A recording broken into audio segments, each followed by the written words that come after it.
pertama yaitu landasan pengembangan kurikulum.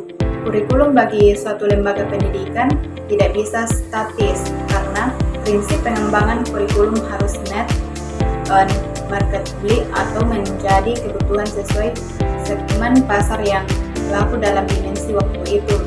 Itulah sebabnya sudah lama para ahli pendidikan dan kurikulum menyadari bahwa kebudayaan adalah salah satu landasan pengembangan kurikulum pada 1962, di samping landasan lain seperti perkembangan masyarakat, ilmu pengetahuan, teknologi, politik, ekonomi. Materi yang kedua yaitu pendekatan lintas budaya dalam kurikulum. Indonesia adalah negara yang kaya dengan budaya seperti dinyatakan dalam motto nasional atau Bhinneka Tunggal Ika. Bina yang berarti berbeda banyak dan tunggal adalah satu. Kenyataan ini diakui pula oleh seorang ahli sejarah India berbangsa Amerika.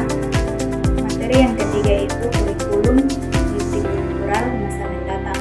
Proses pengembangan kurikulum haruslah meliputi 3 dimensi kurikulum, yaitu kurikulum sebagai ide, kurikulum sebagai dokumen, dan kurikulum sebagai proses. Ketiga dimensi kurikulum ini berkaitan satu dengan lainnya, dan kurikulum sebagai proses dilaksanakan dengan berbagai kebijakan kurikulum. Kebijakan-kebijakan tersebut merupakan operasional kurikulum sebagai ide. Materi yang terakhir yaitu pengembangan kurikulum sebagai ide, dokumen, dan proses. Pengembangan kurikulum sebagai ide.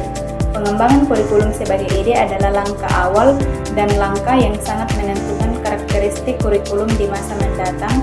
Apakah yang akan dihasilkan adalah kurikulum multikultural, kurikulum monokultural, atau kurikulum yang diperlakukan secara umum tanpa memperhatikan perbedaan kultural yang ada. Perkembangan kurikulum sebagai dokumen. Perkembangan kurikulum sebagai dokumen menyangkut pengembangan berbagai komponen kurikulum seperti tujuan, konten, pengalaman belajar, dan evaluasi. Yang ketiga, pengembangan kurikulum sebagai proses. Pengembangan kurikulum sebagai proses sangat ditentukan oleh guru, baik dalam konteks sastrilisasi maupun dalam konteks otonomi. Peran guru tersebut tetap sama, mereka adalah pengembangan kurikulum pada tataran empirik yang langsung berkaitan dengan siswa.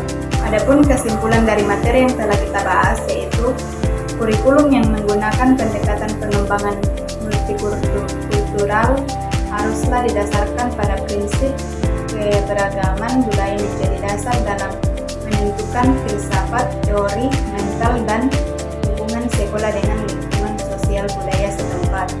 Keragaman budaya menjadi dasar dalam mengembangkan berbagai kompetensi kurikulum seperti tujuan, konten, proses, dan evaluasi.